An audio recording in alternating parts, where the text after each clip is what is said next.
আসন্ন বিপিএলকে নিয়ে খুবই সিরিয়াস বিসিবি। এরই মধ্যে নতুন টেন্ডারে আগামী 6 বছরের জন্য বিপিএলের দলগুলোর সাথে চুক্তি করতে যাচ্ছে বিসিবি। সর্বশেষ আপডেট অনুযায়ী জানা গিয়েছে, ফরচুন বরিশাল ও রংপুর রাইডার্স বাদে আর কোনো দলের তেমন কোনো প্রস্তুতি নেই। তামিম ইকবালের নেতৃত্বে আরও একটি বিপিএল খেলুক ফরচুন বরিশাল, এমনটাই চান ফরচুন বরিশালের মালিক মিজানুর রহমান।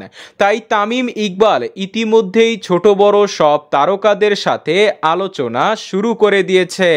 গত মৌসুমে ওয়েস্ট ইন্ডিজের তারকা অলরাউন্ডার কায়েল মায়ার্সকে রিটেন করবে ফরচুন বরিশাল। ফুল সিজনের জন্য আবারও ডেভিড মালানকে দলে ফিরানোর কথা বলছে তামিম ইকবাল।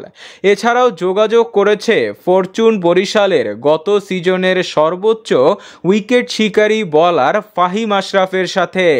এছাড়াও গুঞ্জন শোনা যাচ্ছে ওয়েস্ট ইন্ডিজের পাওয়ারফুল একজন অলরাউন্ডারের সাথে যোগাযোগ করছে তামিম ইকবাল।